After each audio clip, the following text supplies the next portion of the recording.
Hello అండి. తెలుగు శ్రోతలందరికీ నమస్కారం. మన అలనాటి కథలు ఎవర్ గ్రీన్ స్టోరీస్ ఛానల్కి మీ అందరికీ స్వాగతం. ఎంత దూరం ఈ పయనం 5వ భాగంలో ఉన్నాము.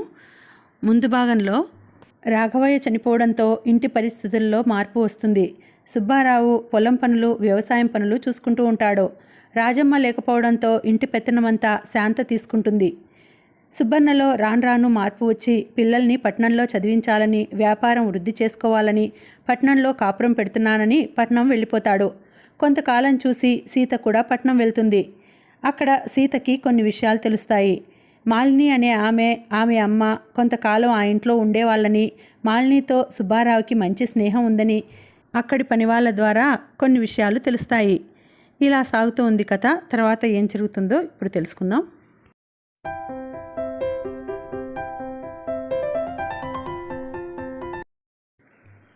ఆ వెనుక ఏడాది నాడు సీత మాలినిని, దుర్గమ్మని కలుసుకోవడం జరిగింది.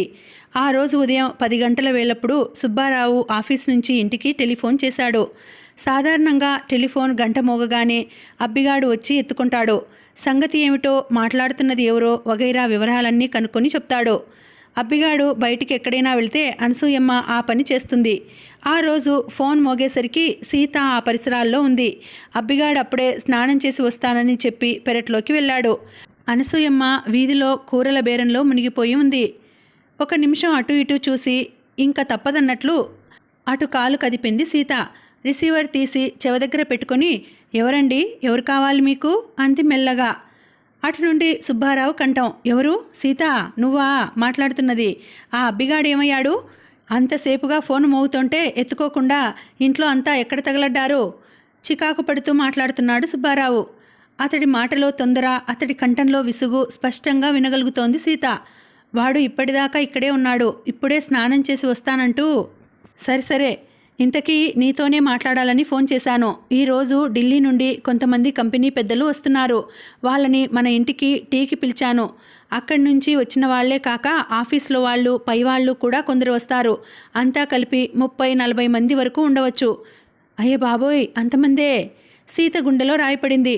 అంతమంది మనుషులకు, అందున పెద్ద ఆఫీసర్లకి ఇంత కొద్ది వ్యవధిలో ఏం చేసి పెట్టడానికి అవుతుంది? నువ్వేం కంగారు పడకు, కావలసిన అన్ని ఏర్పాట్లు నేనే చేస్తాను. ఇంటిలో పని పాటలు చూడడానికి మాలిని, దుర్గమ్మ గారు వస్తారు. అవసరమైనవన్నీ వాళ్ళు చూసుకుంటారు. ఏమేం చేయాలో, ఎలా చేయాలో అదంతా వాళ్ళకి తెలుసు. నువ్వేం కల్పించుకోని అవసరం లేదు. ఇలా వాళ్ళు వస్తున్నట్లు నీకు చెప్పడానికే ఇప్పుడు ఫోన్ చేశాను, అంతే, మరేం విశేషం లేదు అంటూ ఫోన్ పెట్టేశాడు సుబ్బారావు. తను రాకపూర్వం ఇటువంటి విందులు, వినోదాలు తరచుగా ఆ ఇంట జరుగుతుండేవి అన్న సంగతి నౌకర్ల మాటల ద్వారా సీత తెలుసుకుంది. అటువంటి సమయాల్లో ఆ ఏర్పాట్లన్నీ మాలిని, దుర్గమ్మ వచ్చి చేసిపోతుండేవారు. అయిన సొమ్ముకి 2 లెక్కలు చూపి సగానికి సగం వాళ్ళు పర్సులో వేసుకుపోతుండేవారని వాళ్ళ మాటల ద్వారా సీత గ్రహించింది. ఏ కారణంగానో తను వచ్చాక సుబ్బారావు ఇంటిలో అటువంటి ఆతిథ్యాలు తగ్గించాడు. అప్పుడప్పుడు 2-3 స్నేహితులంటూ కాఫీ, టిఫిన్లకి, భోజనాలకి వచ్చిపోతున్నా ఇటువంటి పార్టీలు, డిన్నర్లు ఇవ్వవలసి వచ్చినప్పుడు అటువంటి వారిని ఏ పెద్ద హోటల్కో తీసుకుపోయి మర్యాదలు చేసి పంపేస్తున్నాడు. బహుశా తను అంతమందికి నేర్పుగా ఆతిథ్యం ఇవ్వలేదనో, లేక తనని భార్యగా ఇతరులకు పరిచయం చేయడం ఇష్టం లేకనో అయి ఉంటుంది అనుకుంది సీత. కానీ ఆ విషయాలేమీ ఆమెకి విచారం కలిగించలేదు. ఎవరో తెలిసిన వాళ్ళు, బంధుమిత్రులు వస్తే వారికి ఆత్మీయంగా ఇంటిలో విందు చేయడం అదొక తరహా. లేక ఏ పెళ్ళో, పండగో, బారసాలో, పంక్తి భోజనమో అయితే 10 మందిని పిలిచి సంతర్పణ చేయడం అదొక ఆచారం. అంతేకాని సమయం, సందర్భం లేకుండా టీ పార్టీలని, డిన్నర్లని, డ్రింక్ పార్టీలని, మొదట్లో ఆ పేర్లే సీత నోట తిన్నగా పలికేవి కావు. వినగా వాటి అర్థాలైతే తెలుసుకుంది. కానీ అవి ఎలా చేయాలో, వాటికి వచ్చే మనుషులు ఎలా ఉంటారో, ఏమేం చేయాలో, ఎంతెంత తింటారో అవన్నీ ఆమెకి తెలియని వ్యవహారమే. ఈ విషయాల్లో సీత కన్నా వంటావిడ అనసూయమ్మ కొంత నయం. 10 మంది ఇళ్లలో 10 రకాలైన అనుభవాలు పొంది ఇటువంటి వాటిలో అంతో ఇంతో జ్ఞానం సంపాదించిన మనిషి ఆమె. జీవన గమనంలో ఆమె పడని బాధలు లేవు, ఆమె పొందని అవమానాలు లేవు. అయినా వాటన్నింటినీ తన మనోధైర్యంతో, చాకచక్యంతో నెట్టుకుంటూ బ్రతుకుబండిని లాక్కొస్తోంది ఆమె. బక్క చిక్కిన ఎద్దులా కాదు, బలమైన మనసుగల మనిషిలా, సుఖదుఖాల్ని సమంగా చూడగలిగే జ్ఞానిలా. అనసూయమ్మ మొదటి నుండి వంటపూటి కాదు. అసలు అటువంటి దశ తన జీవితంలో ఎదురుపడుతుందని ఆమె కలలో కూడా ఊహించి ఉండలేదు. సామాన్య సంసారుల కుటుంబంలో తల్లిదండ్రుల పాలనలో ఆ కాలంలో ఆ సమాజంలో పెరిగే అందరి ఆడపిల్లల్లాగే ఆమె కూడా పుట్టి పెరిగింది. పెళ్లి వయసు రాగానే తమ తాహతుకు తగిన సంబంధం చూసి వివాహం జరిపించారు తల్లిదండ్రులు. భర్తతో కాపురం చేసిన 3 సంవత్సరాలు 3 దినాల్లా గడిచిపోయాయి అనసూయకి. అభిమానంగా చూసుకునే భర్త, పనసపండు లాంటి పిల్లాడు, తిండికి బట్టకి లోటులేని సంసారం. తన అదృష్టానికి తనే మురిసిపోయేది ఆమె. అటువంటి స్థితిలో ఉరవని పిడుగులా ఒకరోజు ఇంటి మీదికి వచ్చి పడింది కాళింది. కాళింది అనసూయ మొగుడి మొదటి భార్య.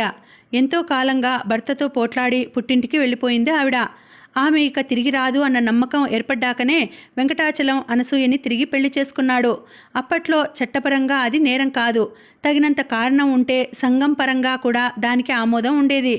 కాళింది వంటి గయ్యాలి భార్యతో కాపురం చేయలేక జీవోత్సవంగా బతుకుతున్న వెంకటాచలం ఆమె బారి నుండి బయటపడి ఇంకొక పెళ్లి చేసుకుని సుఖంగా సంసారం చేసుకుంటున్నాడు అంటే ఆ మాట విని సంతోషించని వారు ఊళ్ళో లేరు అనే చెప్పవచ్చు. కాళిందికి పుట్టింటి ఆస్తి ఉంది. ఆమె ఆడిన ఆటకి, పాడిన పాటకి తాళం వేసే బంధుబలగం ఉంది. అన్నింటినీ మించి 10 మంది మగాళ్లనైనా ఉఫ్ మని ఎగరగొట్టగల వాగ్దాటి ఉంది. మాటల్ని గురిచూసి అవతల వ్యక్తి నేల కరిచేలా దెబ్బ కొట్టగల గయ్యాలితనం ఉంది. ఇటువంటి సాధన సంపత్తులన్నీ ఉన్న ఆమె ఒక శుభముహూర్తాన వెంకటాచలం అనసూయ నిర్మించుకున్న ఆ చిన్న సంసారం మీద జంజామారుతంలా విరుచుకుపడింది. ఆ గాలిలో, ఆ ఒత్తిడిలో, ఆ తోపిడిలో చిన్నాభిన్నం అయిపోయింది అనసూయ వైవాహిక జీవితం. పెద్ద పెళ్ళాం అధికార దర్పాల ముందు పాలబల్లిలా నేలకరిచాడు ఆమె మెడలో తాలి కట్టిన భర్త. ఫలితం చంటిబిడ్డతో, మనోవర్తి డబ్బులతో అన్నల పంచ చేరింది అభాగ్యురాలు అనసూయ. ఆమె ఒంటి మీద ఉన్న నగలు, పెట్టెలో పడి ఉన్న వెండి సామాన్లు అంతర్ధానం అయిపోయే వరకు అన్నలు, వదినలు ఆమెపై, ఆమె కొడుకుపై ఆపేక్షల వర్షం కురిపించారు.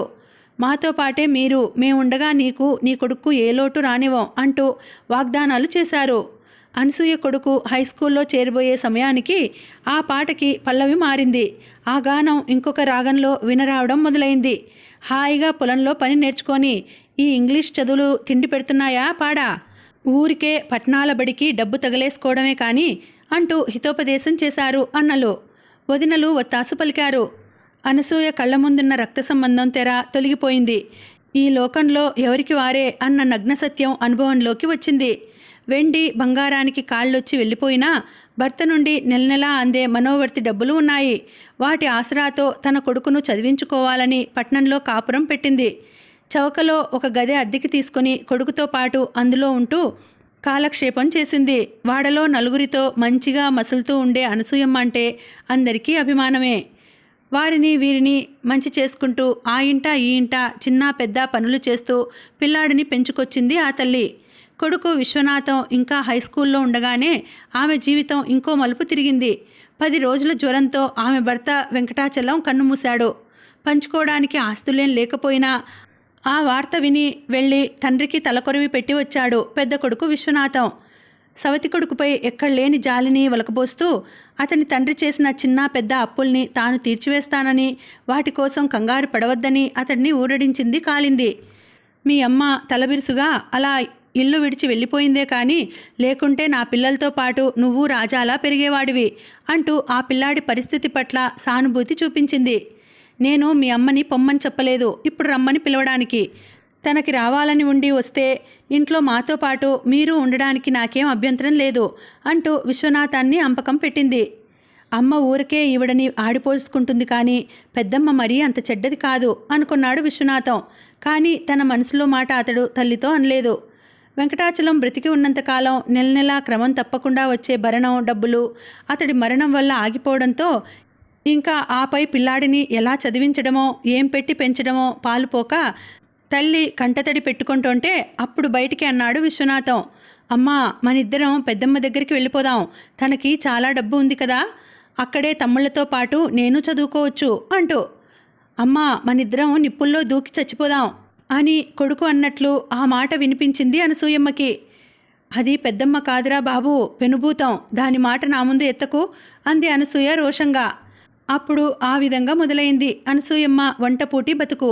పిల్లాడిని హాస్టల్లో పెట్టి చదివిస్తూ ఈ ఊరు ఆ ఊరు అని లేకుండా, ఈ ఇల్లు ఆ ఇల్లు అని ఆలోచించకుండా పని దొరికిన చోటుకల్లా పోయి వంటలు చేస్తూ వడ్డనలు చేస్తూ కొడుకు చదువు సాగించింది.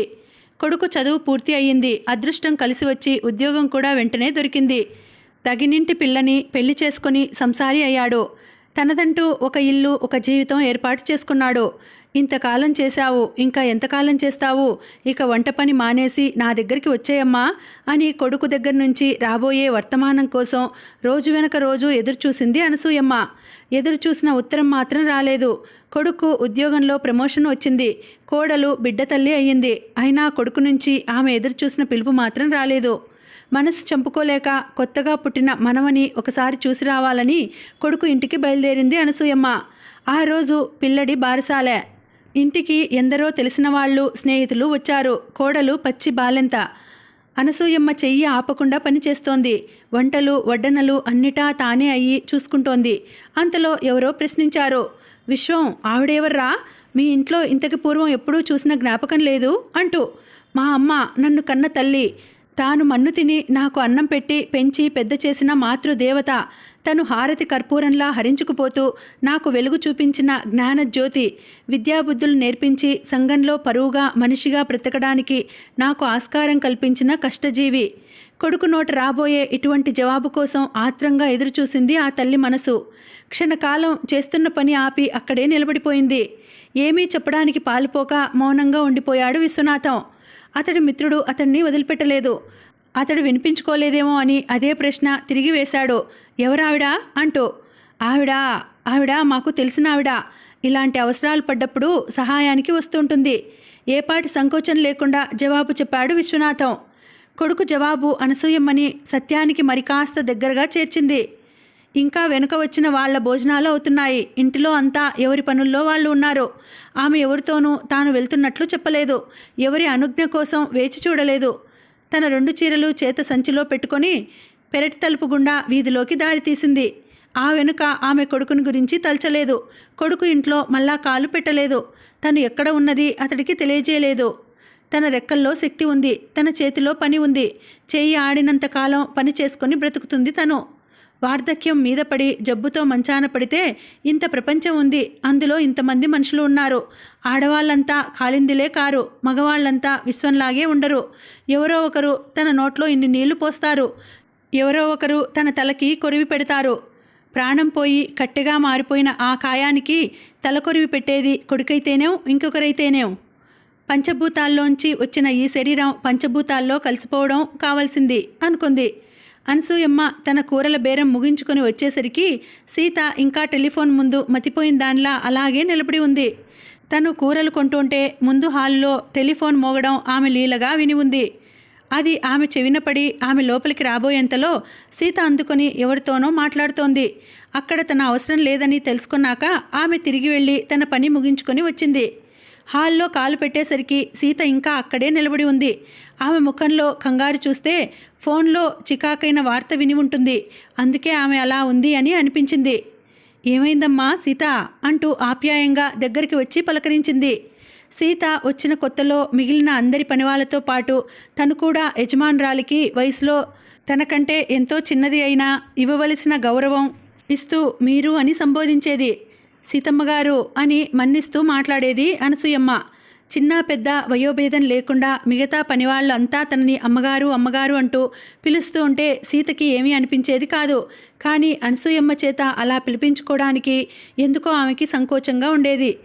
ఆమె ఇంట్లో పనిపాట్లు చేస్తూ తిరుగులాడుతూ ఉంటే సీతకి తన మేనత్త రాజమ్మ గుర్తుకు వచ్చేది. ఆ వెనుక అనసూయమ్మ వ్యధాభరిత కథ విన్నాక ఆమెపై ఎంతో జాలి, సానుభూతి, గౌరవం ఏర్పడ్డాయి.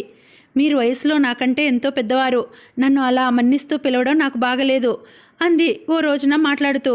నిజమే, వయసులో నా కొడుకు కన్నా చిన్నదానివై ఉంటావు. ఇలా మీరు మీరు అని పిలవడం నాకు బాగాలేదు. కానీ మనిద్దరి మధ్య ఉండే సంబంధం అటువంటిది. నువ్వు యజమానురాలివి, నేను వంటపూటిని. ఇంకోలా పిలవడం ఎవరైనా వింటే బాగుండదు అంది ఆవిడ. మంచి మర్యాద తెలిసిన మనిషి అనసూయమ్మ. సీత తను ఇద్దరే ఉన్నప్పుడే అమ్మాయి సీత అని చనువుగా పిలిచినా ఇతరుల ముందు మాత్రం యజమానురాలికి ఇవ్వవలసిన గౌరవం ఇచ్చి మీరు అనే అంటుంది. అనసూయమ్మ పిలుపుతో సీత ఈ లోకంలోకి వచ్చింది. విషయం ఏమిటో ఆమెకి చెప్పింది. ఇంతేనా? ఇంకా ఏమో అనుకున్నాను. దీనికి నీకింత దిగులెందుకు? ఎలాగా వస్తున్నారు కదా వాళ్ళు. అన్నీ ఆ తల్లి కూతుళ్ళు అన్నీ చూసుకుంటారు. వాళ్ళకి ఇటువంటివన్నీ కొట్టిన పిండే. తింటే 4 డబ్బులు తింటారేమో కానీ ఏ మాటకు ఆ మాట చెప్పుకోవాలి. అన్ని ఏర్పాట్లు జీరావారా లేకుండా అవలీలగా చేసుకుపోతుంది ఆ పిల్ల మాలిని. ఇంక దుర్గమ్మ సంగతి సరే ఆవిడ ఆజ్ఞ జారీ చేసింది అంటే జీవం లేని గోడలు, కుర్చీలు, బల్లలు కూడా గడగడలాడుతూ అటూ ఇటూ సర్దుకుంటాయి. ఇక పనివాళ్ల మాట చెప్పేదేముంది? ఎవరి చేత ఏ పని ఎలా చేయించుకోవాలన్నది ఆమెకి వెన్నతో పెట్టిన విద్యలా అనిపిస్తుంది అంది అనసూయమ్మ. సీత సుబ్బారావు నుండి ఫోన్ అందుకుని నిండా గంట సమయం అయినా గడవకముందే అవసరమైన వస్తువులు, మంది మార్బలంతో దుర్గమ్మ ఇంటిలో కాలు పెట్టింది. ఆవిడ ఇంటిలో తిరుగుతున్న తీరు, పనివాళ్లకి పనులు పురమాయిస్తున్న విధం చూస్తుంటే ఆవిడ ఆ ఇంట్లో చాలా కాలమే రాజ్యం ఏలి ఉంటుందనిపించింది సీతకి. మాలిని పెద్ద అందగత్తె అని చెప్పేందుకు లేకపోయినా ఆకర్షణీయంగా ఉంది. పట్నవాసపు పెంపకం, వయసు వల్ల వచ్చే చురుకుదనం, మనిషి నీటుగా నాజుగ్గా ఉంది. మామూలు పరిచయాలు, పలకరింపులు అయ్యాక సీత ఏదో చెప్పబోతూ ఉంటే, మీరేం చెప్పక్కర్లేదండి, సార్ అన్నీ చెప్పారు, అవన్నీ మేం చూసుకుంటాము, మీరు హాయిగా మేడ మీదకి వెళ్ళి విశ్రాంతి తీసుకోండి అంది మాలిని. అంతకు మించి తను చేయగలిగింది ఏదీ కనిపించకపోవడంతో మరి కాస్తసేపు అటూ ఇటూ తచ్చాడి సీత ఆ పనే చేసింది. సాయంకాలం 5 గంటలు కావచ్చింది. అతిథులు వచ్చే సమయం దగ్గరికి వచ్చింది. అంతకి కొంచెం సేపటికి ముందే సుబ్బారావు ఇంటికి వచ్చాడు. జరిగిన ఏర్పాట్లన్నీ తృప్తిగా చూసుకున్నాడు. మాలినితో, దుర్గమ్మతో మెచ్చుకోలుగా 4 మాటలు మాట్లాడాడు. ఈసారి అటూ ఇటూ చూసి దరిదాపుల్లో ఎవరూ లేకపోవడం గమనించి మాలిని చేతిలో ఒక ప్యాకెట్ పెట్టాడు. ఏమిటిది అంది మాలిని. అదేమిటో ఊహించు కూడా. కాగితం విప్పి చూడు అన్నాడు సుబ్బారావు కులాసాగా నవ్వుతూ. చేతిలో ఉన్న చీర అందాన్ని చూసి, ఓహ్ ఎంత బాగుందో, ఎవరికి అంది గోముగా అతడి వంక చూస్తూ. నీకే పార్టీలో కట్టుకోవడానికి మంచి చీర లేదన్నావుగా అన్నాడు సుబ్బారావు. అంటే ఈరోజే ఇప్పుడే కట్టుకోనా? అందుకే కదా తెచ్చింది. సుబ్బారావు మేడ మీదకి వెళ్ళేసరికి సీత అద్దం ముందు నిలబడి తన అలంకరణ చూసుకుంటోంది. కెంపు రంగు మామిడి పిందెల అంచున్న గంధపు రంగు కంచిపట్టు చీర కట్టుకుంది. చీర అంచుకి నప్పిన జాకెట్టు వేసుకుంది. మెడలో పగడాల నెక్లెస్ పెట్టుకుంది. చేతులకి గాజులు, చెవులకి ఎర్రపొర్ల కమ్మలు, బారుగా ఉన్న ఒత్తైన జుట్టును మెలితిప్పి ముచ్చటగా ముడి వేసుకుంది. ముడి మీద మల్లెలు, కనకాంబరాలు కలిపి కట్టిన మాల, నుదిటి మీద దోసగింజంత తిలకం. అద్దంలో తన రూపు తనకే ముచ్చటగా కనిపించింది సీతకి. ఆమె అటు నుండి ఇటు తిరగబోయేసరికి సుబ్బారావు తలుపు తెరుచుకొని గదిలో అడుగుపెట్టాడు. అతడు ఫుల్ సూటులో ఉన్నాడు. పేరు మోసిన ఒక కంపెనీ అధిపతి ఎలా ఉండాలో అలా దర్పంగా ఉన్నాడు. డబ్బు, అధికారం అతడి ముఖానికి అందం తెచ్చాయి. అందుబాటులో ఉండే ఆధునిక అలంకరణ సామాగ్రి దానికి మెరుగులు దిద్దింది. మొగుడి వంక ముచ్చటగా చూసింది సీత. ఆమె కళ్ళల్లో సంతోషం, తృప్తి కదలాడాయి. ఈ సూటులో మీరెంతో బాగున్నారు అనడానికి సిగ్గుపడింది 3 పిల్లల తల్లి. ఆ మధ్య కుట్టించుకున్న సూటు ఇదే కదూ, మీకెంతో బాగా నప్పింది అంది. సుబ్బారావు సీతవంక కన్నార్పకుండా చూస్తూ అలా నిలిచిపోయాడు. అతడి నోట తన అందం గురించో, అలంకరణ గురించో మెచ్చుకోలుగా వచ్చే మాట కోసం క్షణకాలం ఎదురు చూసింది సీత. అంతలో అతడు తన ముఖ కవళికల్ని మారుస్తూ, 2 బీరువాల నిండుగా అన్ని చీరలు ఉంటే ఈరోజు కట్టుకోవడానికి నీకు ఈ చీరే దొరికిందా అన్నాడు ఈసడింపుగా. సీత ఉత్సాహం అంతా సుబ్బారావు నోట వచ్చిన మాటతో పొంగుతున్న పాలపై నీళ్లు చల్లినట్లు అణిగిపోయింది. ఏం ఇది బాగోలేదా అంది అమాయకంగా. ఎందుకు బాగోలేదు? గుడిలో అమ్మవారి బొమ్మలా ఆ ముడి, ఆ పువ్వులు, ఆ నగలు, నీకు ఎన్నేళ్ళు వచ్చినా, రోజు ఎంతమందిని చూస్తున్నా నువ్వు ఎప్పటికీ మారలేవు, ఆ బొజ్జన్నపేట సంస్కృతి నుండి బయటపడలేవు అంటూ చీదరింపుగా ఆ 2 మాటలు అని ఆమె వైపు తిరిగి చూడనైనా చూడకుండా క్రిందికి దిగి వెళ్ళిపోయాడు సుబ్బారావు. అంతకి 2 నిమిషాలకి ముందే అద్దంలో తన రూపు చూసుకొని తానే మురిసిపోయిన సీతకి భర్త వల్ల పొందిన ఈ తిరస్కారం లోతుగా మనసుని గాయపరిచింది. 2 చేతుల్లో ముఖం కప్పుకొని ఏడుస్తూ మంచంపై బోర్లా పడిపోయింది. ఆమె కన్నీటితో తలగడ తడిసిపోయింది. ఆమె ఉచ్ఛ్వాస నిశ్వాసాలతో గదిలో గాలి వేడెక్కింది. కాలం కదిలిపోతూ గదిలో చిరుచీకటిని చిమ్మిపోసింది. రావలసిన అతిథులు అనుకున్న దానికన్నా కొంచెం ఆలస్యంగా వచ్చారు. అప్పుడప్పుడే 1 కార్లు రావడం మొదలైంది. సీత అప్పటికీ కిందికి దిగి రాలేదు. వస్తున్న అతిథులకి భార్యని పరిచయం చేయవలసిన ఆచారం ఉంది. సీత పక్కన లేదు అన్న సంగతి అప్పుడే గుర్తించాడు సుబ్బారావు. మీ అమ్మని పిలుచుకురా అన్నాడు కూతురుతో. రాఘవ, పార్వతి, రాజ్యలక్ష్మి అంతా నీటుగా బట్టలు వేసుకొని ఉత్సాహంగా ఇంట్లో అటూ ఇటూ తిరుగుతున్నారు. తండ్రి ఇచ్చే ఇటువంటి పార్టీలంటే రాఘవకి, పార్వతికి చాలా ఇష్టం. అమ్మని నేను పిలుచుకువస్తాను అంటూ అక్క కంటే ముందు తను పరుగు తీసింది రాజ్యలక్ష్మి. మేడ మీదికి పోయి చూస్తే గదిలో చీకటిగా ఉంది. తలుపులు దగ్గరగా వేసి ఉన్నాయి. తల్లి ఆ ప్రాంతంలో ఎక్కడా ఉన్న జాడలేదు. వెళ్ళినది వెళ్ళినట్లే తిరిగి వచ్చి ఆ సంగతి అక్కతో చెప్పింది రాజ్యలక్ష్మి. ఆ విషయం తండ్రికి చెప్పాలని పార్వతి అటు కాలు కదిపేసరికి అప్పుడే కారులోంచి కొందరు పెద్దలు దిగి ఇంట్లోకి వస్తున్నారు. వారికి స్వాగతం ఇచ్చి సాదరంగా ఆహ్వానించడానికి సుబ్బారావు అటు వెళ్ళాడు. చేసేది లేక వెనక్కి తిరిగి వచ్చింది పార్వతి. తల్లి క్రింద ఇంట్లో లేక, మేడ మీద గదిలో లేక ఎటు వెళ్ళినట్లు? బయటికి ఎక్కడికి వెళ్ళాలన్నా ముందు హాల్లోంచే వెళ్ళాలి కదా. అయినా తన ఇంట్లో ఇంత పెద్ద పార్టీ జరగబోతుంటే ఎవరికీ చెప్పకుండా ఎక్కడికి వెళ్తుంది? ఏ పూజకో పేరంటానికో ఇరుగింటికి పొరిగింటికి వెళ్ళినా ఇంట్లో అందరితో పేరు పేరున 10 సార్లు చెప్పి మరీ వెళ్లే మనిషి ఇప్పుడు ఏమైనట్లు? చిన్నపిల్ల రాజు తిన్నగా చూసి ఉండదన్న అనుమానంతో తనే తల్లి కోసం మేడ మీదికి వెళ్ళింది పార్వతి. చెల్లెలు చెప్పిన మాట నిజమే. తల్లి గదిలో లైటు వెలగడం లేదు. గదంతా చీకటిగా ఉంది. తలుపు తోసి లోపలికి వెళ్ళి గుమ్మం పక్కగా ఉన్న లైట్ స్విచ్ వేసింది పార్వతి. గదంతా ఒక్కసారిగా వెలుగుపరుచుకుంది. ఆ వెలుగులో మంచంపై విరిగిన కొండపల్లి బొమ్మలా బోర్లాపడి ఉన్న తల్లిని చూసింది. అమ్మా అంటూ కంగారుగా ఒక్కసారి అటు పరుగు తీసింది. అమ్మా అమ్మా అంటూ ఆత్రంగా తల్లిని కుదిపి లేపింది. కూతురు పిలుపుతో కంగారుగా లేచి కూర్చుంది సీత. ఆమె ముఖమంతా కన్నీరు చారికలతో అసహ్యంగా ఉంది. ఆమె కళ్ళు ఎర్రగా ఉబ్బి ఉన్నాయి. అమ్మా ఏమైందమ్మా? ఎందుకిలా ఉన్నావు? చెప్పమ్మా. తల్లిని పట్టి కుదుపుతూ అడిగింది కూతురు. కూతురు వంక పిచ్చిదానిలా చూసింది సీత. నాన్నగారు నిన్ను పిలుచుకురమ్మన్నారు. ఆ మాటతో ఈ లోకంలోకి వచ్చింది సీత. తను అలా ఏడుస్తూ చాలాసేపు పక్కపై పడి ఉంది అన్న సంగతి అప్పుడే ఆమె మనసులోకి వచ్చింది. గోడ గడియారంలో చిన్న ముళ్ళు 6 అంకెని చూపుతోంది. రావాల్సిన అతిథులంతా ఆసరికి వచ్చే ఉండి ఉంటారు. ఇంటి ఇల్లాలిగా సాదరంగా వారిని ఎదుర్కోవలసిన తను ఈ స్థితిలో, ఈ రూపులో, ఇలా ఈ గదిలో పడి ఉంది. చెప్పమ్మా ఏమైందమ్మా? ఎందుకిలా ఉన్నావు? మళ్ళా అదే ప్రశ్న అడుగుతోంది కూతురు. తను ఏం చెప్తుంది? తనకేమైందని చెప్తుంది? ఇంత చేటుగా ఎందుకు ఏడ్చిందని చెప్తుంది? భర్త అన్న ఆ చిన్న మాటకి ఈరోజు ఇంతగా ఎందుకు ఏడుపు వచ్చిందో ఆమెకే తెలియదు. అంతకన్నా పరుషమైన మాటలు, అవహేళనలు, చీదరింపులు, మందలింపులు, పట్నవాస కాపురం మొదలైన దగ్గర నుండి భర్త ఇచ్చే ప్రేమ కానుకలుగా ఆమె అందుకుంటూనే ఉంది. వాటిని ఇతరుల కంట పడకుండా పదిలంగా మనసులో దాచుకుంటూనే ఉంది. మరి ఈరోజు కొత్తగా ఏమైందని తనెందుకు ఇంతగా వ్యాకులపడింది? కారణం ఇది అని తన మటుక్కి తనకే తెలియనప్పుడు ఇంకా కూతురికి ఏమని సమాధానం చెప్తుంది? ఏం లేదమ్మా, ముందు నువ్వు కిందికి వెళ్ళు. నాన్నగారు దేనికైనా పిలుస్తారు. ఒక్క 5 నిమిషాల్లో నేను వచ్చేస్తాను అంటూ కూతుర్ని పంపివేసింది. కట్టుకున్న చీర, పెట్టుకున్న నగలు, వేసుకున్న ముడి, ముడుచుకున్న పువ్వులు ఊడదీసి లేచింది. చల్లటి నీళ్లతో ముఖం కడుక్కొని ఇంత పౌడర్ రాసి బొట్టు పెట్టుకుంది. తెల్లటి మైసూర్ క్రేప్ చీర కట్టుకొని జడ 4 పాయలు అల్లుకుంటూ క్రిందికి దిగి వచ్చింది సీత.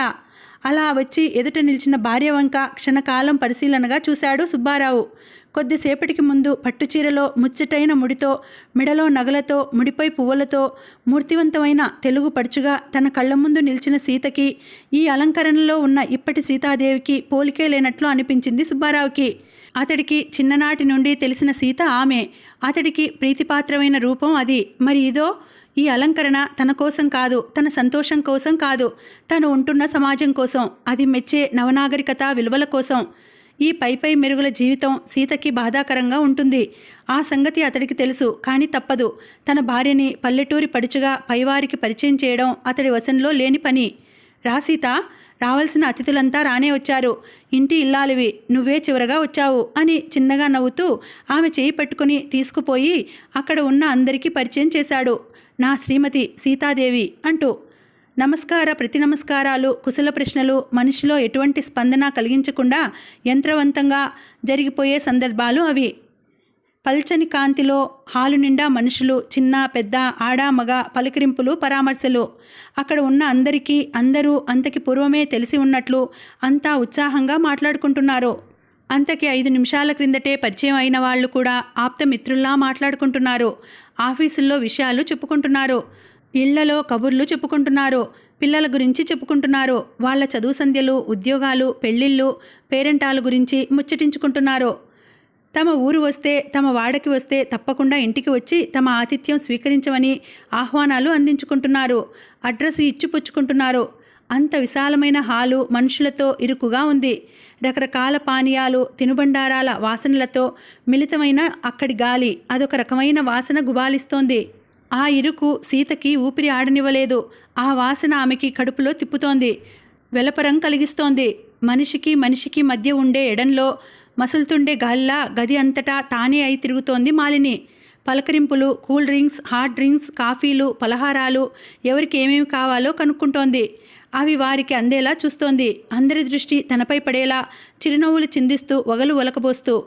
తనని కాల్చి పుటం పెట్టినా తను అలా కాలేదు అనుకుంది సీత. అదే నవనాగరికత సమాజంలో మసలే విధానం అయితే దానిని తాను ఏనాటికి నేర్చుకోలేదు.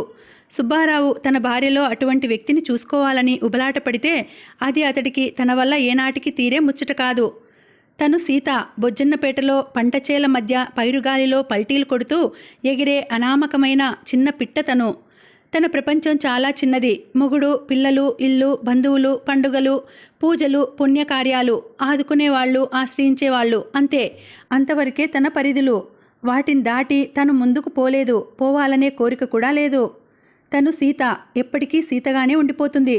తన పేరు వెనుక దేవి తగిలించుకొని పేరు ప్రతిష్టలు పెంచుకోవాలనే కోరిక తనకి లేదు. మిసెస్ సుబ్బారావు అని పిలిపించుకోవడంలో ఉన్న అందం, ఆనందం, నాగరికత, ఆధిక్యత తనకి ఎప్పటికీ అర్థం కావు. ఆ పరిసరాలు, ఆ మనుషులు, ఆ మాటలు, ఆ నవ్వులు అన్నీ ఎంతో కృతకంగా కనిపించాయి సీతకి. వాటిలోంచి బయటపడ్డానికి ఆమె మనసు తహతహలాడిపోయింది.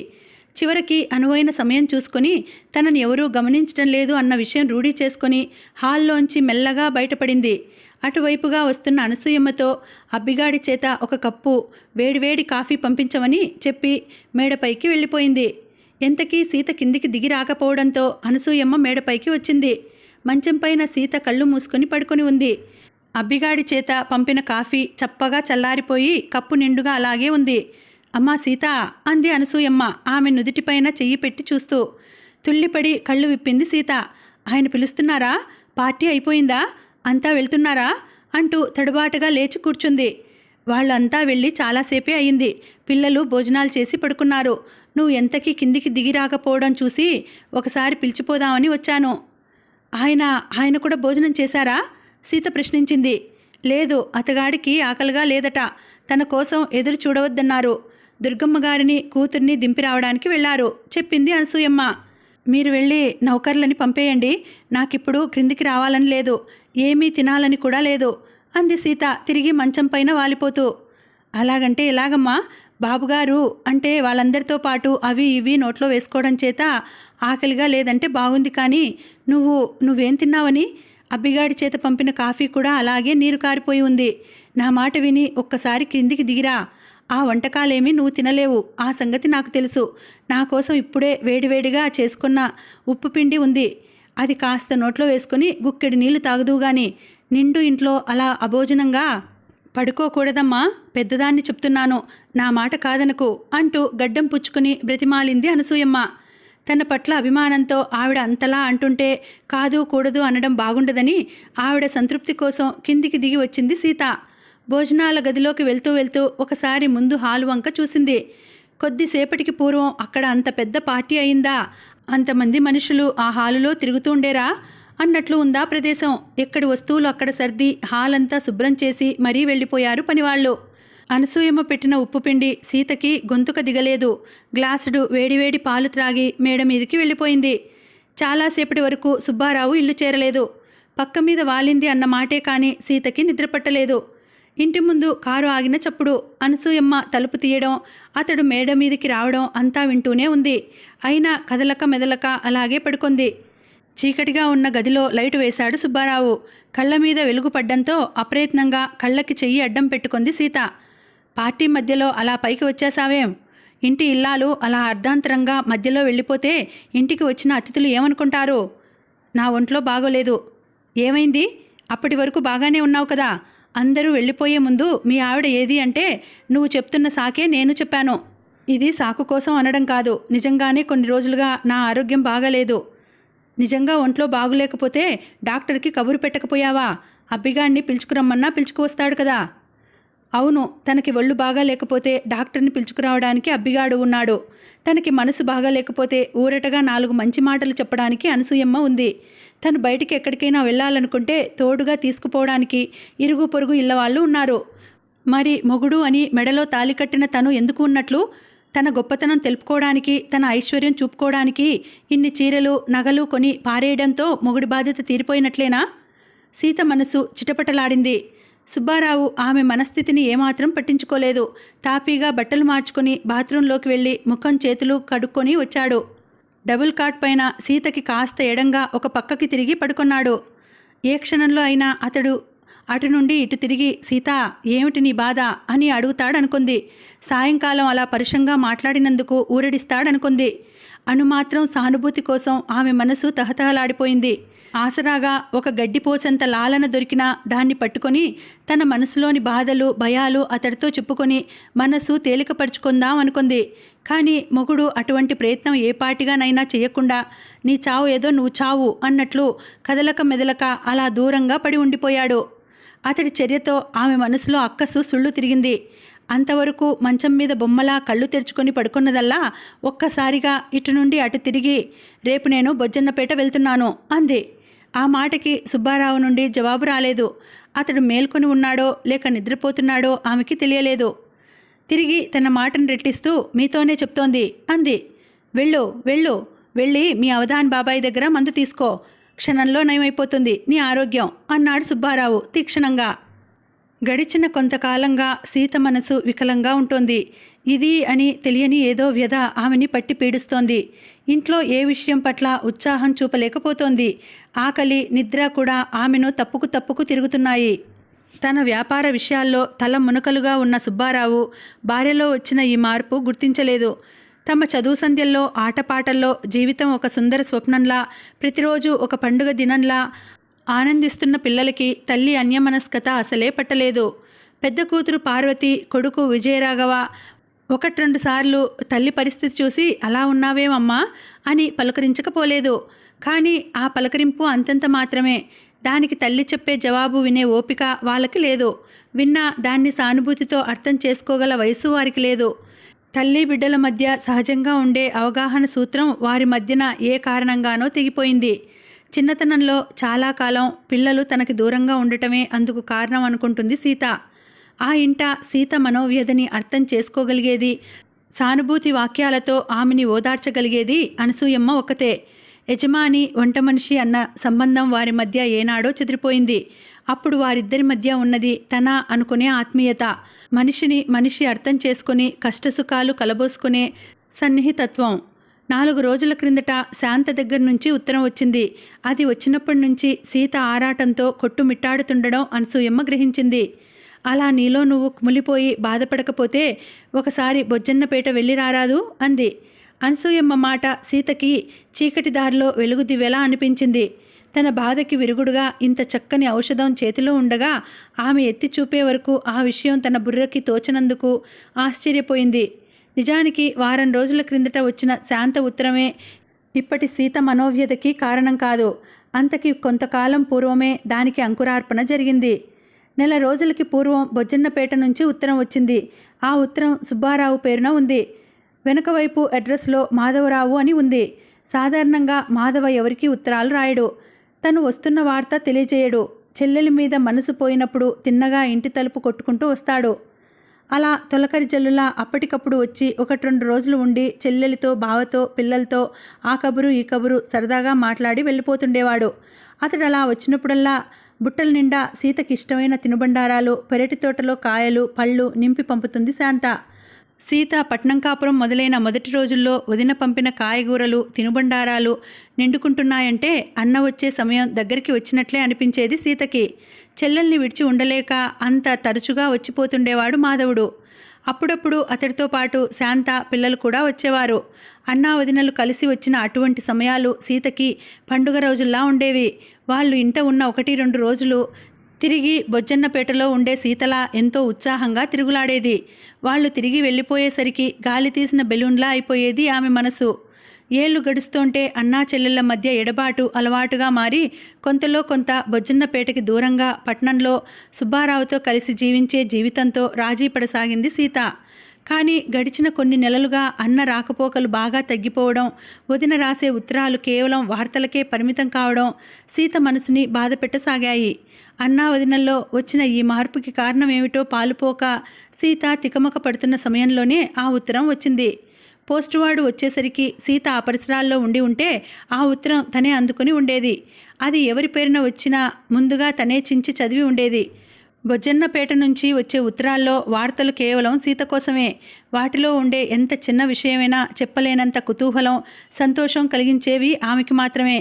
ముందుగా తన ఉత్తరాన్ని 1కి 10 సార్లు చదివి అందులోని ప్రతి మాటని బాగా అరిగించుకొని అప్పుడు మొగుడు ముందుకు వచ్చేది. వదిన ఉత్తరం రాసింది చూస్తారా అంటూ అతడి చేతిలో పెట్టేది. ఇప్పుడు నాకు సమయం లేదు, తర్వాత చూస్తాలే. అయినా అవి చూడకపోయినా పోయేదేముంది? ఆవిడ ఏం రాసిందో వారం 10 రోజుల వరకు నీ వ్యాఖ్యానాలతో సహా ఇంట్లో అంతా వినవలసిందే కదా అనేవాడు సుబ్బారావు. కానీ ఆ రోజు ఆ ఉత్తరం అబ్బిగాడు అందుకున్నాడు. దాని మీద సుబ్బారావు పేరు ఉండటంతో దాన్ని ఇతర ఉత్తరాలతో పాటు అతడి ఆఫీసు గదిలో టేబుల్ మీద పెట్టేశాడు. సుబ్బారావు బొత్తిలో మిగిలిన ఉత్తరాలు ఏవి, ఎవరి దగ్గర నుంచి వచ్చాయో అని అటు ఇటు తిప్పి చూస్తుంటే ఉత్తరం అతడి కంటపడింది. అందుపైన తన పేరు, మాధవరావు పేరు ఉన్నప్పటికీ దస్తూరిని బట్టి అది శాంత రాసినదే అని గుర్తించాడు. శాంత తనకేం రాస్తుంది, బహుశా తమ ఇద్దరికీ కలిపి రాసి పైన తన పేరు రాసి ఉంటుంది అనుకున్నాడు.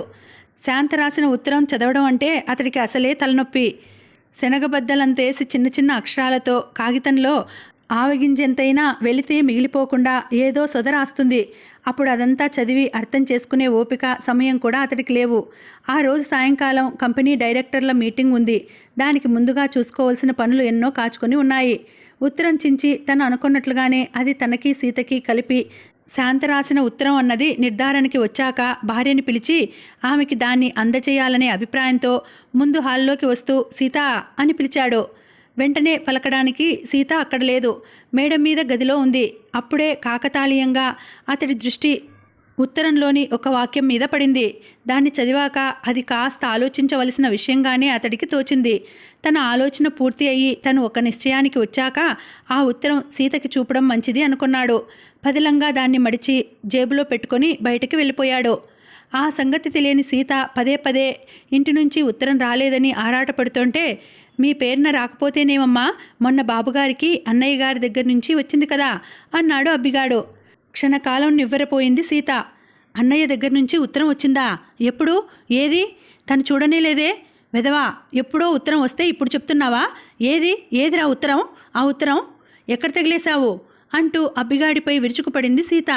నాకేం తెలుసమ్మా, దాని మీద అయ్యగారి పేరుంటే ఆఫీస్ గదిలో బల్ల మీద పెట్టాను.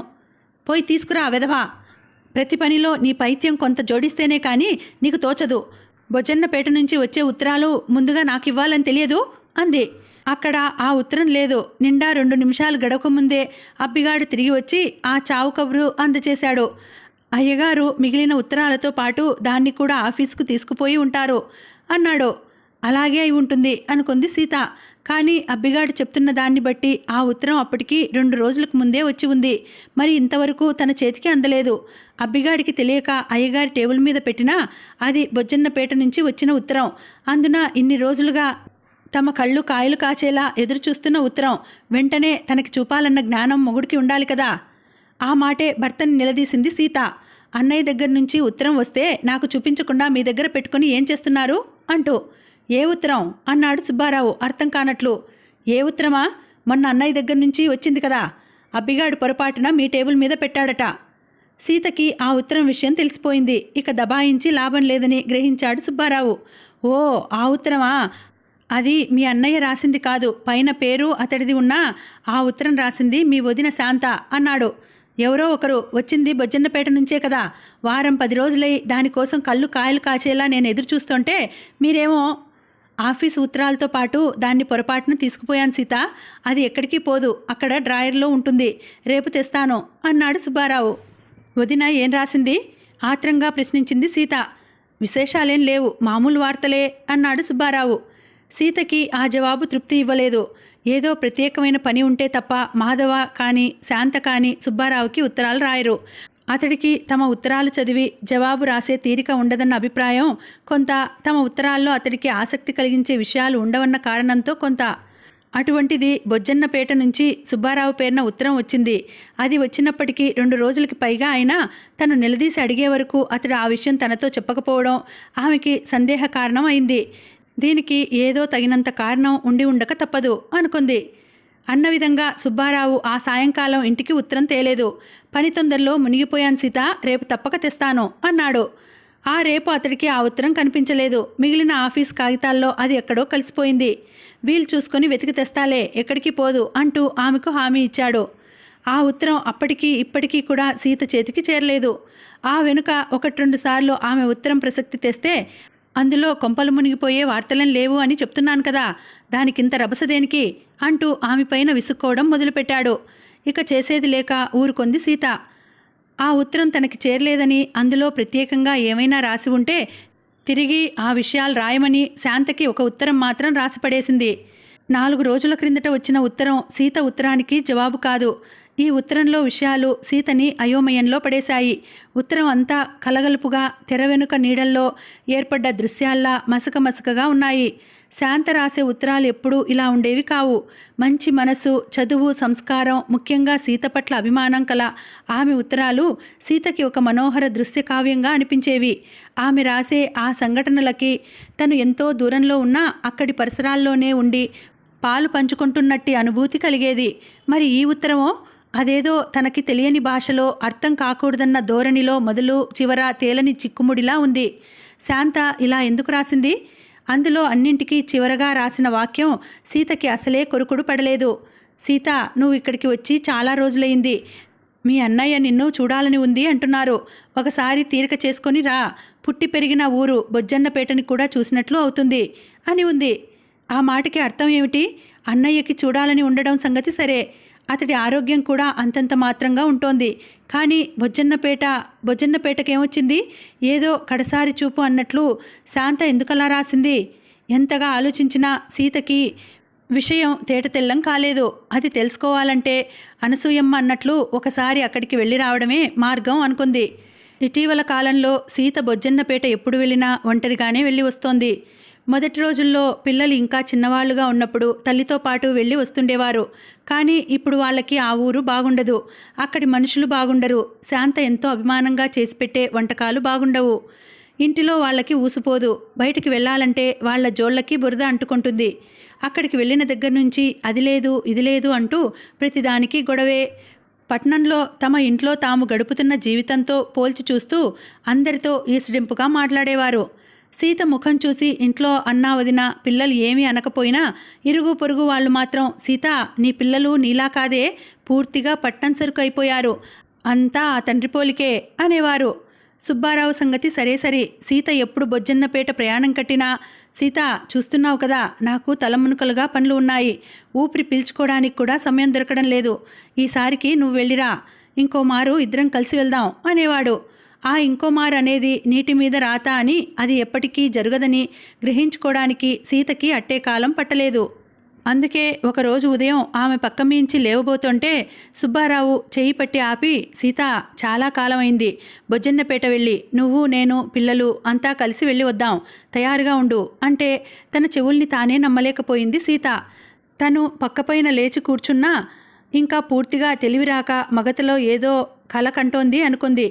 కానీ ఆమె స్నానం, పూజ వగైరా పూర్తి చేసుకొని ముందు హాల్లోకి వచ్చేసరికి అప్పటికే తండ్రి పిల్లలు తయారై ప్రయాణానికి సిద్ధంగా ఉండడం గమనించింది. నిద్ర కళ్ళతో మొగుడు అన్నమాట తను కలలో విన్న వార్త కాదని, అతను దాన్ని ఆచరణలో పెట్టడానికే నిర్ణయించుకున్నాడని అప్పుడే ఆమె తెలుసుకుంది. కానీ అతడికి అంత హఠాత్తుగా బొజ్జన్నపేట మీద అంత ఆపేక్ష ఎందుకు పుట్టుకు వచ్చిందో ఎంతగా ఆలోచించినా ఆమెకి జవాబు దొరకలేదు. మరి కాసేపటికి ఇంటి ముందుకు వచ్చి నిలిచిన అంబాసిడర్ కారు ఆ ప్రశ్నకి జవాబు చెప్పింది. అయ్యేందుకు అది పాత కారే అయినా సుబ్బారావు కొన్నాక కొత్తగా పెయింట్ చేయించడంతో ఉదయపు ఎండలో అది కొత్త కారులా మెరిసిపోతోంది. కారొచ్చింది అంటూ పిల్లలు ఉత్సాహంగా కేకలు వేశారు. సుబ్బారావు ఆ కారుని ఆపదలో ఉన్న ఒక మిత్రుడి దగ్గర నుంచి చవగ్గా కొట్టేశాడు. ఆ విషయం తలుపుకి వచ్చినప్పుడల్లా సీతకి వెలపరంగా ఉంటుంది.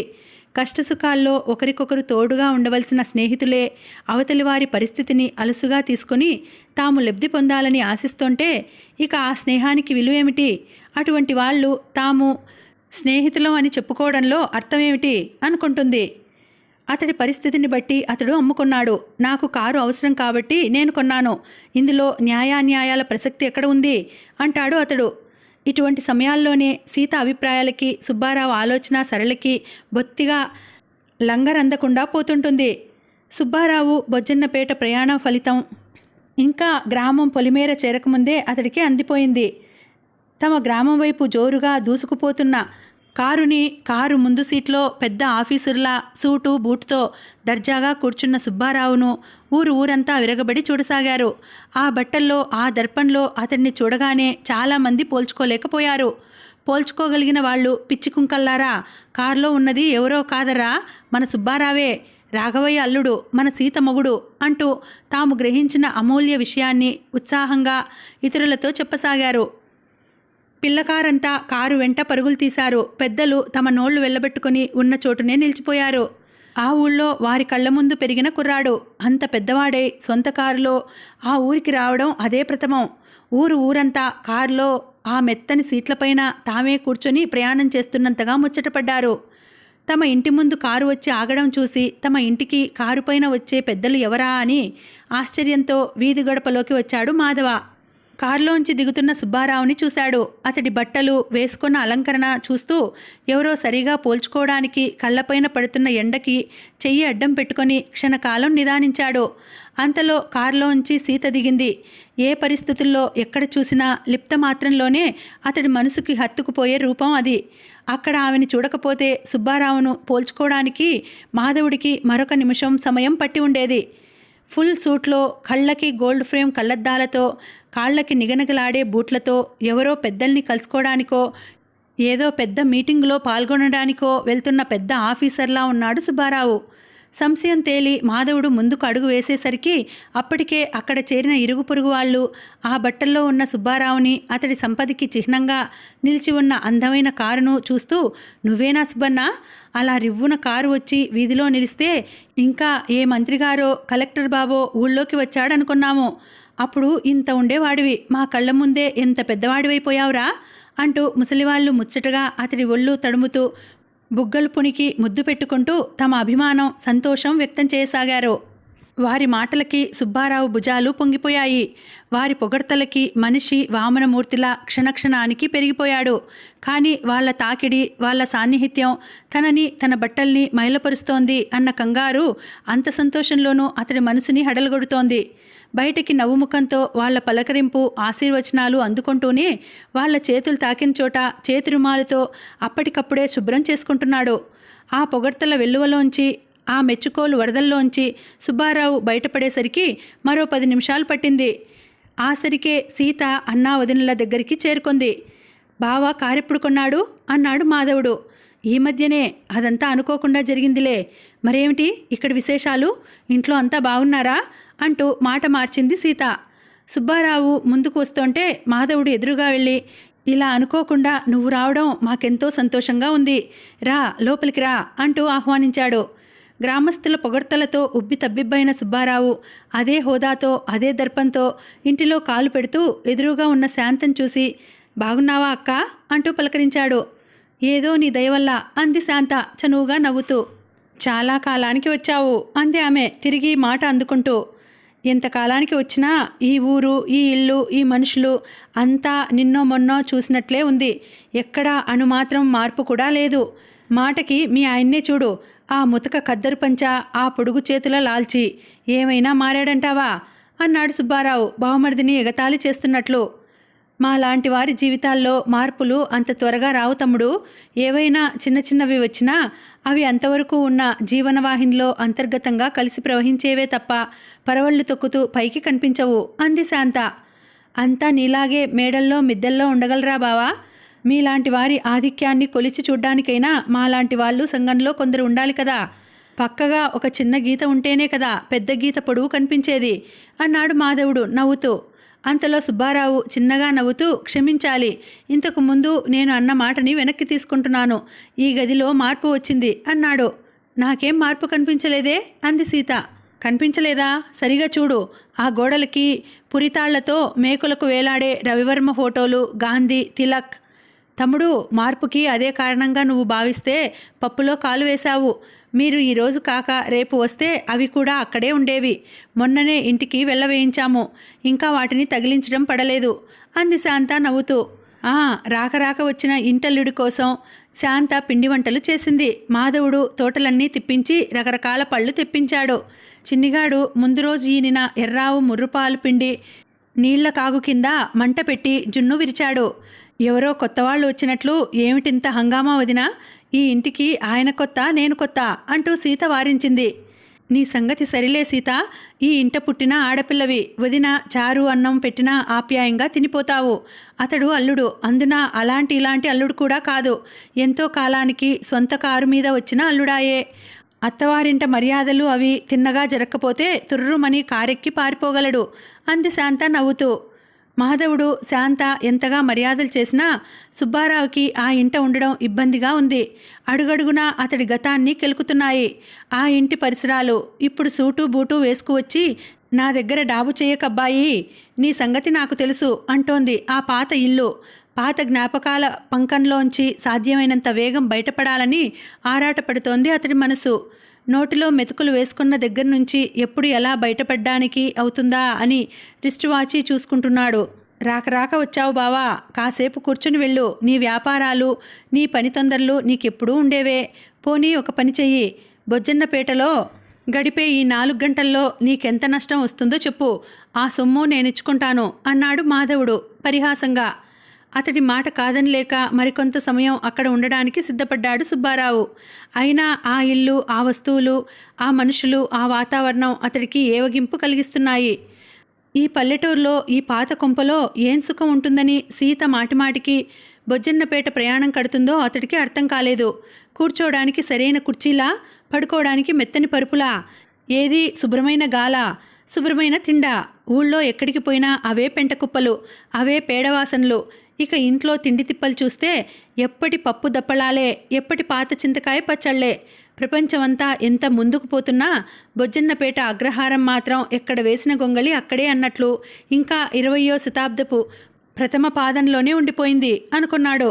సుబ్బారావు కోసం పళ్ళెంలో పనసతొనలు, వెండి గిన్నెలో గేదె జున్ను పెట్టుకుని మాధవుడు హాల్లోకి వచ్చేసరికి అతడు ఎక్కడా కూర్చోకుండా పచార్లు చేస్తూ అలాగే తిరుగుతున్నాడు. కూర్చోబావా, నిలబడే ఉండిపోయావు అన్నాడు మాధవుడు అక్కడ ఉన్న వాళ్ళు కుర్చీ చూపుతూ. ఆసరికి పిల్లలకి జత కలిసింది. మీనాక్షి, లలిత కట్టుకున్న పావుడాలు, పల్లెవాట్లు పార్వతికి, రాజ్యలక్ష్మికి వింతగా కనిపించడం మానేశాయి. వీళ్ళు వేసుకున్న సల్వార్ కమీజు, స్కర్టు, బ్లౌజు వాళ్ళకి బాగానే ఉన్నట్లు అనిపించాయి. గాంధీ, విజయరాఘవ వాళ్ళ స్కూళ్లలో టీచర్లు, విద్యార్థులు వారి అల్లర్ల గురించి ఎంత చెప్పుకున్నా తరగని కబుర్లలో పడిపోయారు. పిల్లలు మొట్టమొదట రాగానే కాసేపు బెరుకుగా ఎడముఖం పెడముఖంగా తిరిగారు. ఇప్పుడు అంతా ఒక కొమ్మకి కాచిన కాయల్లా అతుక్కుపోయారు. ఎంత కాదనుకున్నా మేనత్త మేనమామ పిల్లలు. రక్త సంబంధం ఎక్కడికి పోతుంది? 4 సార్లు వచ్చిపోతుంటే మనసులు కలుస్తాయి, మనుషులు దగ్గరికి వస్తారు, బంధుత్వాలు బలపడతాయి. నన్ను ముట్టుకోకు నామాల కాకి అన్నట్లు ఎవరికి వాళ్ళు తమ అంతస్తులకి, ఆస్తులకి అంటుకుపోయి ఉండాలనుకుంటే ఇంకా అంతే కథ అనుకుంది సీత. శాంత, సీత తమ భోజనాలు పూర్తి చేసి వంట ఇల్లు సవరించుకొని ముందు చావిట్లోకి వచ్చారు. ఇంటి నిండా పిల్లలు, పెద్దలు అలా తిరుగుతూ ఉంటే సీతకి పాత రోజులు జ్ఞాపకం రాసాగాయి. ఆ జ్ఞాపకాల వెనుక తండ్రి, అత్త తమ మధ్య లేని వెలితి. తండ్రి ఎప్పుడూ కూర్చునే కుర్చీ మీద సుబ్బారావు. ఆ పాత కుర్చీ దుమ్ము తన బట్టలకి అంటుకుంటుందేమో అన్నట్లు ఇబ్బందిగా అటు ఇటు కదులుతూ. మాధవుడు, సుబ్బారావు, పిల్లలు అంతా ఏం మాట్లాడాలో తెలియనట్లు మౌనంగా కూర్చోంటే సీత తనే మొదలుపెట్టింది తమ చిన్ననాటి ముచ్చట్లు, ఆటలు, పాటలు, పంతాలు, దెబ్బలాటలు కథల్లా వర్ణించి చెప్పడం మొదలుపెట్టింది. ఆమె మాటలతో అక్కడి వాతావరణం తేలికపడింది. తల్లిదండ్రుల చిన్ననాటి ముచ్చట్లు, ఆమెకి తెలియని తాతయ్య సంగతులు పిల్లలు కూడా ఉత్సాహంగా వినసాగారు. గంటలు నిమిషాల్లా గడిచిపోయాయి. మధ్యలో శాంత లేచి వంట ఇంట్లోకి వెళ్ళి పెద్దలకి కాఫీలు, పిల్లలకి పాలు వెండి గ్లాసుల్లో పోసి తెచ్చింది. సుబ్బారావుకి ఆ కాఫీ రుచించలేదు. మరీ పల్చగా ఉంది అనిపించింది. ఒక గుక్క తాగి గ్లాస్ పక్కన పెట్టాడు. తంపి మీద కాగిన పాలు పొగవాసన వేస్తున్నాయంటూ అతడి పిల్లలు మూతులు విరిచారు. ఆప్యాయంగా వదిన అందించిన కాఫీ గ్లాస్ అందుకొని దాన్ని అమృత సమానంగా భావించి ప్రీతిగా తాగింది సీత ఒక్కతే. ఆ రోజు ఆమె ముఖంలో కనిపిస్తున్న సంతోషం, ఆమె మాటల్లో ధ్వనిస్తున్న ఉత్సాహం చూస్తుంటే సుబ్బారావుకి మనసులో ఉడుకుమోత్తనం తన్నుకు వచ్చింది. పట్నంలో అన్ని వసతులతో అంత ధనం వెచ్చించి కట్టిన తన ఇంట్లో పంజరంలో పక్షిలా ముడుచుకుపోయి కూర్చోండే ఈ మనిషి అన్నా వదినల్ని చూడగానే ఆకాశంలో మేఘాల్ని చూసి పురి విప్పి ఆడే నెమలిలా ఎలా తుల్లిపడుతోందో అనుకున్నాడు. సీతకి తనంటే లక్ష్యం లేదు, తన ఇల్లు డబ్బు అంటే గౌరవం లేదు. ఆమెకు కావలసింది ఆ జీవితం కాదు, ఈ కుళ్ళు వెధవ బొజ్జన్నపేట బ్రతుకు. ఈ అన్నా వదినల అభిమానం, మంచి సహవాసం పొందడానికి, మంచి జీవితం అనుభవించడానికి కూడా మనిషికి అదృష్టం ఉండాలి. తను ఎంతటివాడైనా, ఎంత పైకి ఎదిగినా ఆమె దృష్టిలో తన అన్న కంటే కిందివాడే, ఏదో విధమైన చిన్నచూపే. ఇటువంటి ఆలోచన సుబ్బారావు మనసుని రోగగ్రస్తం చేసింది. ఏదో విధంగా ఆమె ఆనందానికి అడ్డుకట్ట వేయాలనే దుర్బుద్ధికి మనసు ఉత్సాహపరిచింది. ఒక చిన్న పుల్లవిరుపు మాటతో తన ఆశయాన్ని అతి చక్కగా సాధించగలిగాడు సుబ్బారావు. సీత ఇంకా తన చిన్ననాటి ముచ్చట్లలో తేలియాడుతోంది. సంక్రాంతి పండగ గాలిపటాల పోటీలు, గొబ్బెమ్మ పూజలు, కన్నెపిల్లలు, చెరుకు ముక్క, రేగిపండు, కొత్త కాని వేసి రంగురంగుల పంచదార బుడ్లు, భోగి పిడతల పేరుతో ఇంటింటికి పంచిపెట్టడాలు, మగపిల్లల భోగిమంటల సందళ్ళు. మాధవ, ఇంకా ఈ రోజుల్లో కూడా బొజ్జన్నపేటలో భోగిమంటలు వేస్తున్నారా అంటూ మధ్యలో కల్పించుకొని అడిగాడు సుబ్బారావు. ఓ, మహారాజుల్లా వేస్తున్నారు. నిజానికి మీ చిన్నప్పటికంటే ఇప్పుడు ఇంకా ఘనంగా వేస్తుండి ఉంటారని నా అభిప్రాయం. సీత చెప్తున్న మాటల్ని బట్టి అప్పుడు గొబ్బి పిడకల దండలు, గోగుకట్టె పుల్లలతో భోగిమంటలు వేసేవారని తెలుస్తోంది. మరి ఇప్పుడో పెరట వాకిట కనిపించే కర్రదుంగలన్నీ ఈడ్చుకుపోయి ఒకరికంటే పెద్దమంట మరొకరు పంతాలకు పోయి మరీ వేస్తున్నారు. పోయిన సంవత్సరం ఏమైందో తెలుసా? బలిజవీధిలో ఒక ముసలమ్మ నల్లమందు వేసుకుని వీధి గుమ్మంలో నులక మంచం మీద మందు మత్తులో కునుకు తీస్తుంటే ఆమెకి తెలివి రాకుండా మెల్లగా కిందికి సాయం పట్టి దించేసి ఆ మంచాన్ని భోగిమంటల్లో పడేశారట. తెలివి వచ్చాక ఆ ముసల్ది లబోదిబోమంటూ ఒకటే ఏడుపు. శాంత చెప్తున్న ఈ కథ పిల్లలంతా ఉత్సాహంగా వింటూ పడి పడి నవ్వుకుంటున్నారు.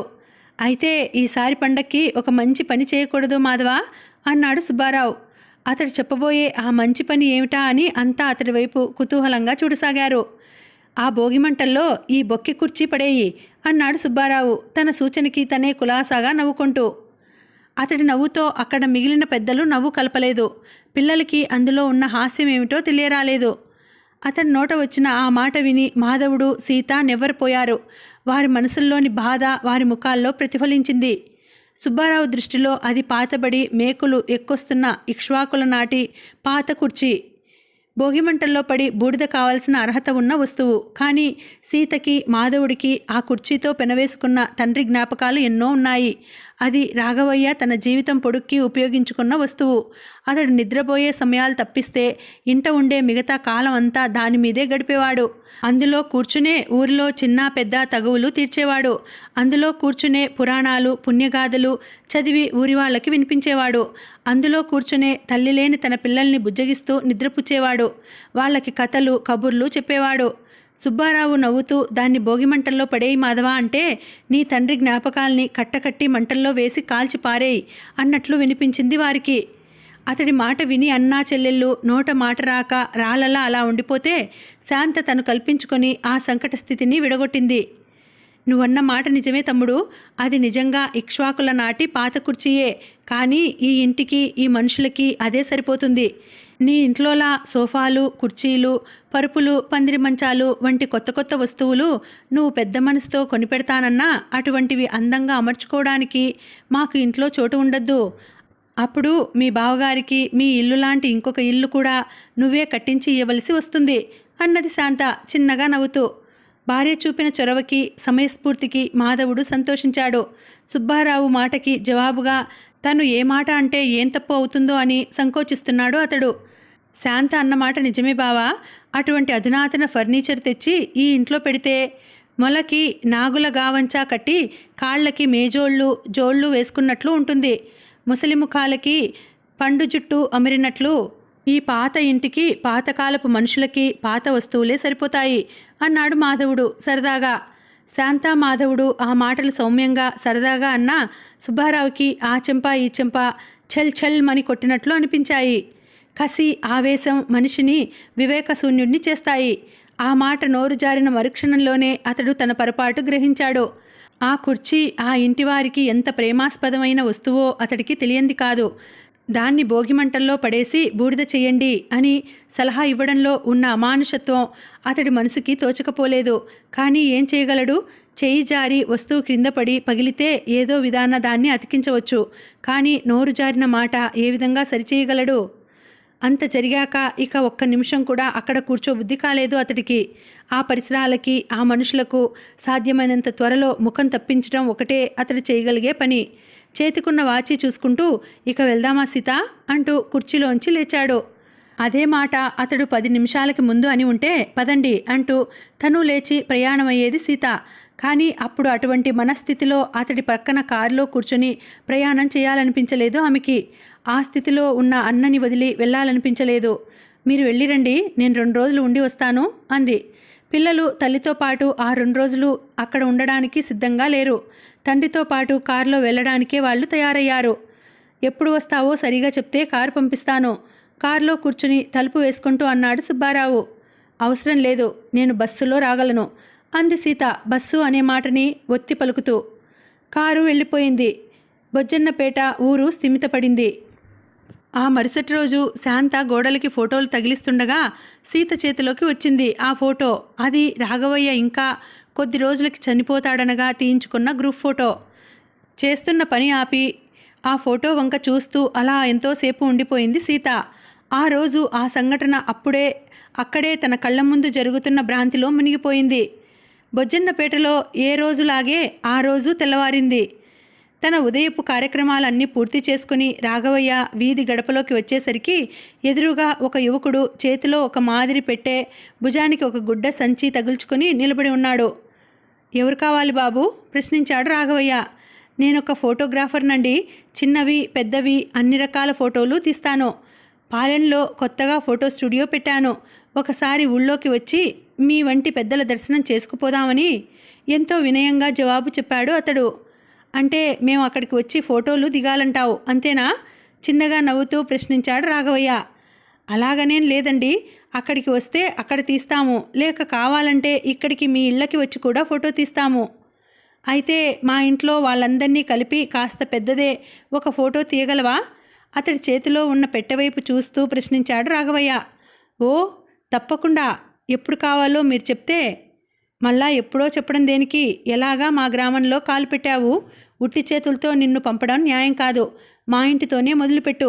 రేపు దశమి శుక్రవారం మంచి రోజు, ఉదయం వర్జం పోగానే వచ్చేయి అన్నాడు అతడు. అదిగో ఆ విధంగా వెలుగు చూసిన ఫోటో ఇది. ఆ రోజు బొజ్జన్నపేట ఊరంతా తిరునాళ్ళలా రాఘవయ్య ఇంటి ముందే ఉంది. రాఘవయ్య ఇంటి వాళ్ళు ఫోటో దిగుతున్నారట. పాలెం నుంచి ఎవడో వచ్చి ఇక్కడే పెద్ద ఫోటో తీస్తాడట. ఏ నోట విన్నా అదే మాట. ఇక ఉదయం నుంచి ఇంట్లో ఒకటే హడావిడి. ఫోటో తీయించుకోవడానికి ఎవరు ఎక్కడ నిలబడాలి, ఎవరు ఎలా కూర్చోవాలి, అసలు ఫోటో ఎక్కడ తీయించుకోవాలి, ఇంటి ముందా పెరట్లోనా, ఎవరు ఎలాంటి బట్టలు కట్టుకోవాలి, ఏ నగలు పెట్టుకోవాలి, ఒకరి మాట ఇంకొకరు వినిపించుకోకుండా అంతా ఒక్కసారే మాట్లాడడం, సంబంధం లేని రకరకాల సంగతుల్ని జత చేసి మాట్లాడడం. చిన్నపిల్లలకి నగలు పెట్టవద్దు, ముదురుగా కనిపిస్తారు అంటాడు సుబ్బారావు.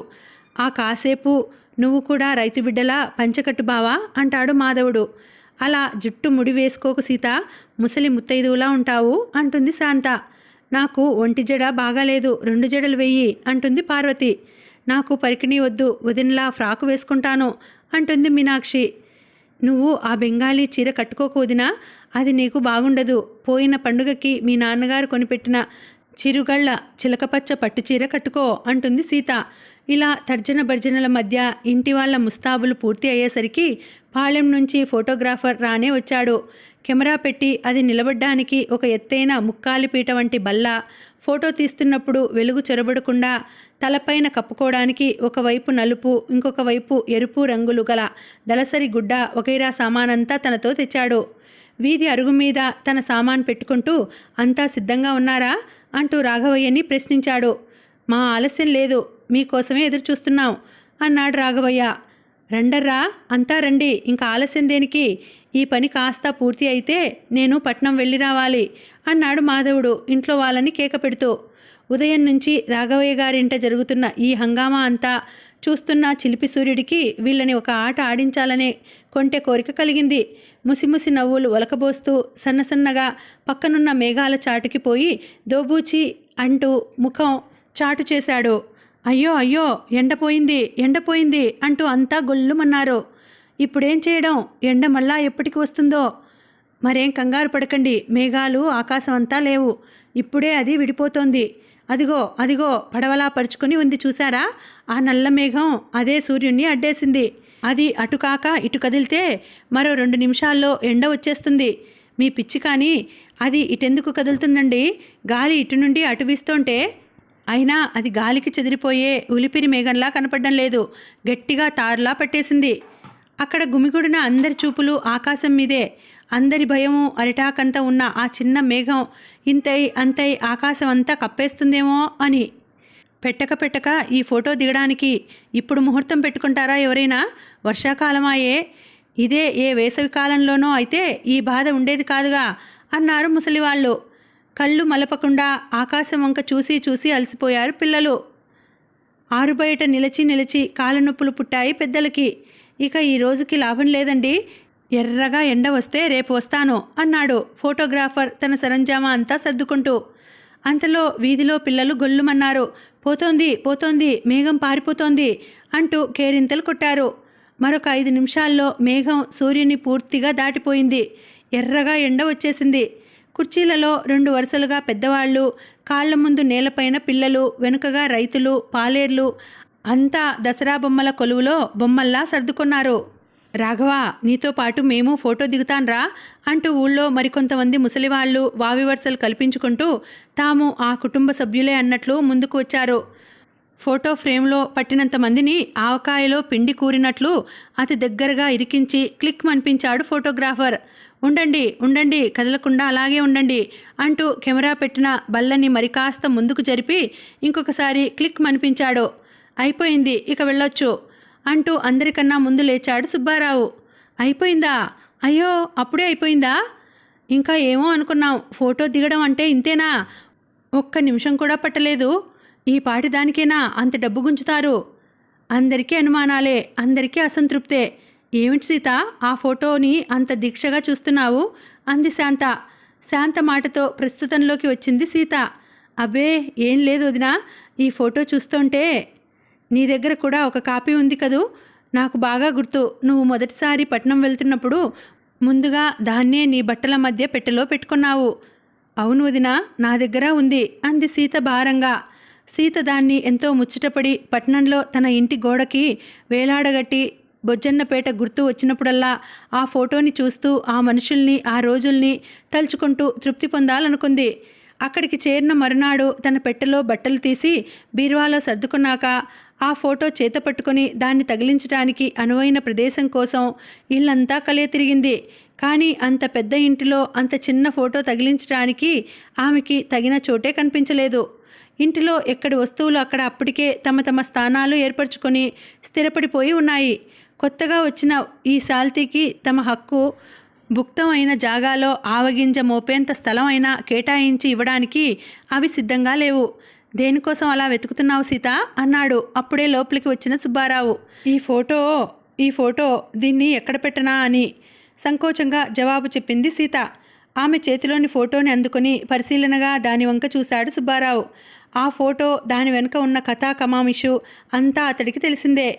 ఫోటో ప్రింటు చేసిన కాగితం అంత మంచిది కాదు. అప్పటికే అది పాతబడిపోయింది. మనుషుల ముఖాలు, రూపురేఖలు అన్నీ గజిబిజిగా గుర్తుపట్టడానికి వీల్లేనంతగా వెలిసిపోయి ఉన్నాయి. కాగితం అక్కడక్కడ చిమ్మెట్లు కొట్టడంతో రంధ్రాలు పడి ఉంది. ఫోటో చుట్టూ ఉన్న గిల్టు ఫ్రేమ్ మాసిపోయి కుళ్ళు రంగులో ఉంది. ఆ ఫోటోకి ఈ ఇంట్లో స్థానం లేదు అన్న సంగతి దాన్ని చూసిన మరుక్షణంలోనే సుబ్బారావు మనసులో స్థిరపడిపోయింది. ఆ సంగతి సీత మనసుని కష్టపెట్టకుండా చెప్పడం ఎలా అన్నదే అప్పటి అతడి ఆలోచన. ఇవి సిమెంట్ గోడలు సీత, ఎక్కడ పడితే అక్కడ మేకులు కొట్టడం అంత సులువైన పని కాదు. నేను షరాబుని పిలిపించి సరైన చోటు చూసి మేకు కొట్టిస్తాను. అంతవరకు దాన్ని నీ పెట్టెలోనే ఉండని అన్నాడు. ఆ సంఘటన జరిగి ఏళ్లకి ఏళ్లే గడిచిపోయినా ఆ సిమెంటు గోడలకి మేకు దిగలేదు. సీత పెట్టెలోంచి ఆ ఫోటో బయటికి వచ్చి వెలుగు చూడలేదు. ఇక్కడికి ఈ భాగాన్ని ఆపుతున్నానండి. మళ్ళీ వచ్చే వీడియోలో మనం కథను కొనసాగించుదాం. మళ్ళీ వచ్చే వీడియోలో కలుసుకుంటాను. అంతవరకు సెలవు. నమస్తే. Thank you for watching. Bye.